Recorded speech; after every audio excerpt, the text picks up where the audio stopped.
Imagine standing in your wedding dress, surrounded by 200 guests, waiting for the man you've loved for 4 years to walk down the aisle and marry you. The music starts, the doors open, and instead of your fiancé, your maid of honor, your own sister, appears in a white dress identical to yours. She walks down the aisle with a bouquet in her hands and tears streaming down her face, not from joy, but from guilt. That S when you realize that the two people you trusted most in the world have been planning this betrayal for months. Your fiancé didn't just leave you at the altar, he replaced you with your sister in front of everyone you've ever loved. This is the story of how my perfect wedding day became the most humiliating moment of my life, and how it revealed a conspiracy I never saw coming. My name is Ashley, and I am a 27-year-old marketing coordinator from Atlanta. 4 years ago, I met Marcus at a friend's engagement party. He was charming, successful, and seemed genuinely interested in building something meaningful together. Marcus worked as a financial advisor and had this way of making me feel like I was the most important person in any room. Our relationship moved at a perfect pace. We traveled together, met each other's families, and after 2 years, moved in together in a beautiful apartment downtown. Marcus proposed on my 26th birthday with a stunning ring and a speech about how he couldn't imagine his future without me by his side. I said yes without hesitation because everything about our relationship felt right. My younger sister Chloe was 24, working as a freelance graphic designer, and had always been the more outgoing one between us. She was beautiful, spontaneous, and had a magnetic personality that drew people to her. Growing up, I was used to Chloe getting attention wherever we went, but it never bothered me because we were close. She was my best friend, my confidant, and naturally, I asked her to be my maid of honor. From the moment Marcus and I got engaged, Chloe threw herself into wedding planning with an enthusiasm that touched my heart. She helped me choose the venue, taste test cakes, and spent countless hours discussing every detail of what I thought would be the perfect day. She seemed genuinely excited about my happiness and would often tell me how perfect Marcus and I were together. During our engagement, Marcus and Chloe developed what seemed like a natural friendship. Since she was so involved in the wedding planning, the three of us spent a lot of time together. Marcus would joke that he was lucky to have such a helpful future sister-in-law, and Chloe would laugh and say she just wanted everything to be perfect for us. Looking back, there were moments that should have raised red flags, but I was too trusting and too focused on wedding preparations to notice. Marcus started working late more often, claiming he wanted to make sure our finances were solid before the wedding. Chloe began coming over when Marcus was home more frequently, always with some wedding-related excuse for her visit. There were also small changes in their behavior around each other. They'd share inside jokes I didn't understand, or I'd catch them in conversations that would abruptly stop when I entered the room. When I questioned it, they'd explain it was surprise wedding details they were planning, which made sense at the time. About 6 months before the wedding, I started noticing subtle shifts in both Marcus and Chloe's behavior that made me uncomfortable, though I couldn't pinpoint exactly why. Marcus became more distant and seemed distracted during our conversations about the future. When I tried to discuss honeymoon plans or where we might want to live after marriage, he'd give vague responses and change the subject.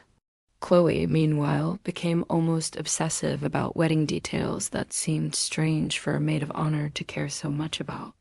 She insisted on being involved in choosing my dress, wanted to know every detail about the venue layout, and asked pointed questions about the guest list that seemed more like someone planning their own wedding than helping with mine.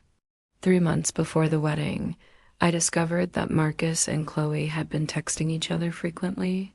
When I casually mentioned seeing Chloe's name pop up on his phone often, Marcus explained that she was coordinating surprise elements for the wedding and that I shouldn't worry about it.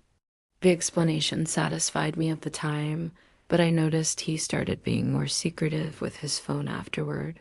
I also began to feel like a third wheel when the three of us were together. Marcus and Chloe would have animated conversations while I felt increasingly left out. They seemed to have developed their own dynamic that didn't include me, which felt strange considering I was supposed to be the bride and Chloe was supposed to be supporting me. 2 months before the wedding, Chloe suggested we have a sister spa day to relax before the final wedding preparations got too stressful. During our day together, she asked me detailed questions about my relationship with Marcus that seemed inappropriate. She wanted to know about our future plans, our intimacy, and whether I ever had doubts about marrying him. When I asked why she was asking such personal questions, she claimed she just wanted to make sure I was truly happy. The most disturbing moment came 6 weeks before the wedding when I returned home unexpectedly early from work and found Marcus and Chloe sitting very close together on our couch, looking at something on his laptop. They jumped apart when I walked in and both seemed flustered. Marcus quickly closed the laptop and explained they were looking at wedding venues for Chloe's future wedding. Since she had recently started dating someone seriously, that was the first I'd heard of Chloe dating anyone, which seemed odd since we talked regularly and she'd never mentioned a boyfriend. When I asked her about it later, she gave vague answers about meeting someone recently and not wanting to jinx it by talking about it too much. A month before the wedding, I started having anxiety attacks about the marriage, though I couldn't understand why. Everything was planned perfectly, Marcus seemed committed, and my family was excited. But something felt fundamentally wrong, like I was missing a crucial piece of information about my own life. 2 weeks before the wedding, Marcus suggested we spend a few nights apart to make our wedding night more special. He said he'd stay at his brother's house while I could have some quality time with Chloe to prepare for the big day. At the time, it seemed romantic and thoughtful. During those nights apart, Chloe stayed with me, and her behavior became even stranger. She'd stare at my wedding dress hanging in the closet for long periods, try on my shoes, and ask me repeatedly if I was sure about marrying Marcus. She also kept asking specific questions about our wedding timeline, what time I'd be getting ready, and when various family members would arrive. The night before the wedding, Chloe seemed nervous and emotional in a way that went beyond typical maid of honor jitters. She kept hugging me and telling me she loved me, but there was something desperate and guilty about her behavior that I couldn't understand. She also insisted on staying in a separate hotel room that night, claiming she needed space to prepare for her maid of honor duties. The morning of my wedding started perfectly. I woke up feeling excited and ready to marry the man I loved. The bridesmaids arrived at my hotel suite for hair and makeup, and everything seemed to be going according to plan. However, Chloe was unusually quiet and kept checking her phone, claiming she was coordinating with the wedding coordinator. 2 hours before the ceremony, Chloe excused herself to check on final details at the venue. She said she'd be back in plenty of time to help me finish getting ready, but as the time approached for us to leave for the church, she still wasn't back. Her phone went straight to voicemail, and I started to panic that something had gone wrong. My other bridesmaids and I arrived at the church with Chloe still missing. I was worried something had happened to her, but the wedding coordinator assured me that everything was on schedule and that Chloe would meet us there. I tried calling Marcus, but his phone also went to voicemail, which the coordinator explained was normal since grooms often turn off their phones before the ceremony. As I waited in the bridal preparation room, I could hear guests arriving and taking their seats. The energy outside was festive and joyful, which contrasted sharply with the growing dread I felt about Chloe's absence and Marcus's unreachable phone. Something was very wrong, but I couldn't imagine what could be so serious that both of them would be out of contact on our wedding day. 30 minutes before the ceremony was scheduled to begin, the wedding coordinator came into the bridal room with an expression I'll never forget. She looked devastated and confused, as if she didn't know how to deliver whatever news she was carrying. She told me that there had been a situation and that I needed to come with her immediately. She led me to a small office behind the sanctuary where I found my parents, Marcus's parents, and the officiant waiting with grave expressions. That S when they told me that Marcus had called the church an hour earlier to say he couldn't go through with the wedding. But the devastating part wasn't just that he was leaving me at the altar, it was why. Marcus had confessed to the officiant that he'd fallen in love with Chloe over the past few months and that they'd been having an affair.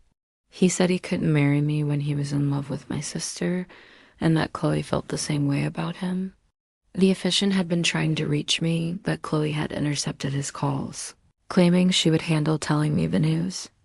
As I stood there in my wedding dress, surrounded by our families, trying to process this information, the church doors opened and Chloe appeared. She was wearing a white dress identical to mine, one I'd never seen before. Her hair was done in the same style as mine, and she was carrying a bridal bouquet. The realization hit me like a physical blow. They hadn't just been having an affair. They had planned to replace me at my own wedding. Chloe had been preparing to marry Marcus in front of all our guests, using all the plans I'd made, and the church I'd chosen, wearing a dress that matched mine. The most devastating part was understanding that this was a last-minute decision or moment of passion that got out of control. They had been planning this betrayal for months, letting me plan and pay for a wedding that was never going to happen the way I thought it was. Every moment of wedding planning, every decision I'd made, every dollar I'd spent had been part of their elaborate deception. The aftermath of that day was more devastating than the betrayal itself. Our families were forced to inform 200 guests that the wedding was canceled due to the groom running away with the bride's sister. The humiliation was unbearable, but what hurt most was realizing how long I'd been living in a complete fantasy while the two people I trusted most had been systematically deceiving me. Marcus and Chloe left town immediately after their confession, apparently to start their new life together somewhere else. They didn't face the guests, didn't explain themselves to our families, and didn't take responsibility for the financial and emotional devastation they'd caused. They simply disappeared, leaving everyone else to clean up the wreckage of their selfish decisions. The financial impact was staggering. I'd spent nearly $30,000 on a wedding that never happened. Money that was completely gone since most vendors don't refund last-minute cancellations caused by runaway grooms. But the emotional cost was far worse than the financial one. I spent months replaying every interaction, every conversation, every moment I'd shared with both of them, looking for signs I should have caught. The guilt of not seeing what was happening right in front of me was almost as painful as the betrayal itself. I wondered how I could have been so blind, so trusting, so completely unaware that my entire life was a lie. The hardest part was losing not just my fiancé, but my sister and best friend simultaneously. Marcus breaking my heart was devastating. But Chloe's betrayal cut deeper because she was supposed to be the person who protected me from exactly this kind of pain. She'd held me when I cried over previous relationships, given me advice about love and trust, and then systematically destroyed my life while pretending to care about my happiness. Friends and family tried to comfort me by saying I was better off without them, but that didn't address the fundamental question that haunted me. How do you trust anyone again, when the two people you trusted most could deceive you so completely? How do you believe in love when the person who promised to love you forever was planning to abandon you for your own sister? 6 months later, I learned through mutual friends that Marcus and Chloe had gotten married in a small ceremony in another state. They'd used some of the same vendors I'd originally hired, essentially creating the wedding they'd stolen from me. The final insult was discovering that they dekept my engagement ring and used it as Chloe's wedding ring. A year later, I've rebuilt my life, but the experience fundamentally changed how I view relationships and trust. I learned that betrayal doesn't always come from strangers or obvious enemies.